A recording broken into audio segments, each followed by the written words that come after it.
Hey there! So I bought a new laptop right before Christmas. It has sound, and I also got a really good deal on a camera that records videos. So I think I'm all up and running to start making more videos, hopefully. Well, if you're watching this, you have successfully made it through the Christmas season and entered into the post-Christmas aftermath territory, as I have. Talked, I think, a little bit in the past about my problem with Christmas and how it just sends me into an eating disorder tailspin.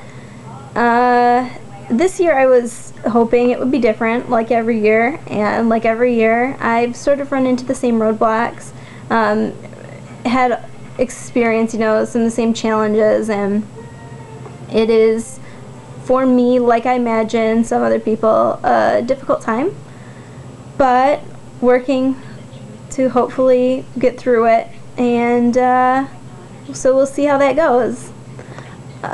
What I kind of wanted to talk about today is financing an eating disorder. I don't think I have to tell any of you guys that it's very expensive both to have an eating disorder and also to treat an eating disorder.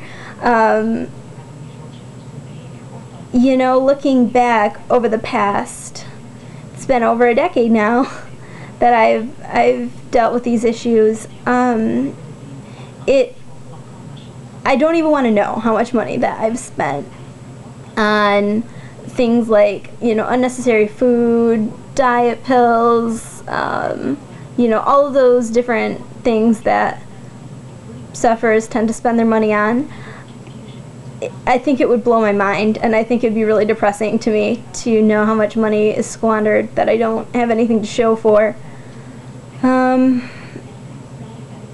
But also today I was, and what brought this up is I went to go see a new psychiatrist today, and I was paying, and I have a sweetheart deal. Like, my dad's company, I'm still on my parents' insurance, thankfully, and they pay 50% of mental health care, and then my dad's company is just really fantastic, and with the economy going the way it's going, I don't know how long they'll be able to keep it up, but for now anyway, they pay, I would be responsible for 50%. They pay all of that except for $10 or $20 depending on what service you're getting.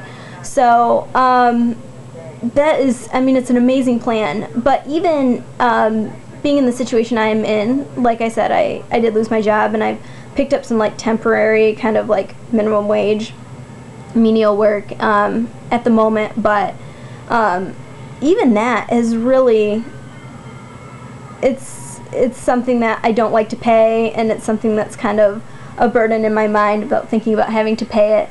I can't imagine what some of you must go through that don't have the same deal that I have, and I know that there are a lot of people out there that do not have the same resources I do.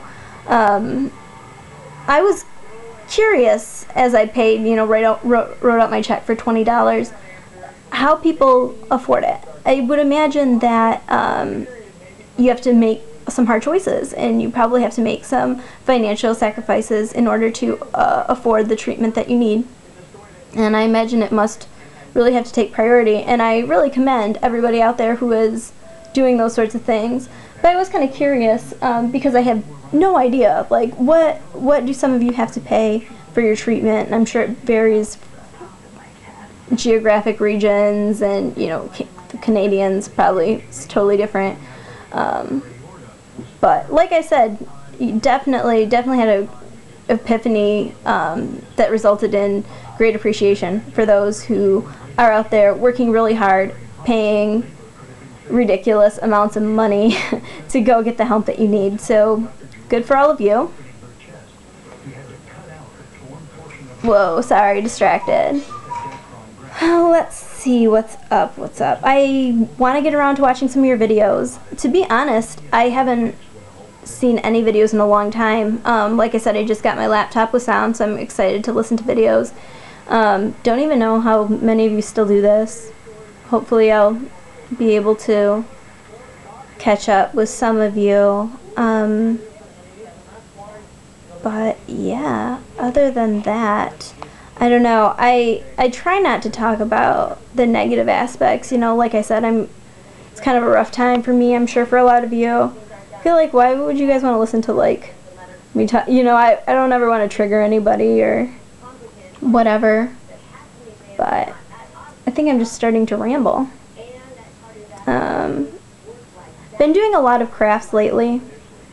Crafts, I don't know how many of you guys do crafts in order to cope or whatever, but for me, I start like crafting and 6 or 8 hours later, I'm still doing it, never having looked at the clock, and it's just really nice. I'm actually, my thing now is just like decorating household things. So I started making like really impractical, actually I'll show you this one. Making like really impractical, like that's a dinner plate that I decorated that I'll probably never ever use. It's an undead James Dean. I don't know what I'm gonna do with it. Just things like that, like just making, I did the same thing with like a pair of shoes the other day. I spent like 6 hours on them and they're so ugly. I wish I still had them up here, but I don't. Oh, they're so ugly. So I hope that all of you that are having hard times are finding healthy ways to cope with the stress, as I have. And really look forward to catching up with all of you. And I will probably talk to you later.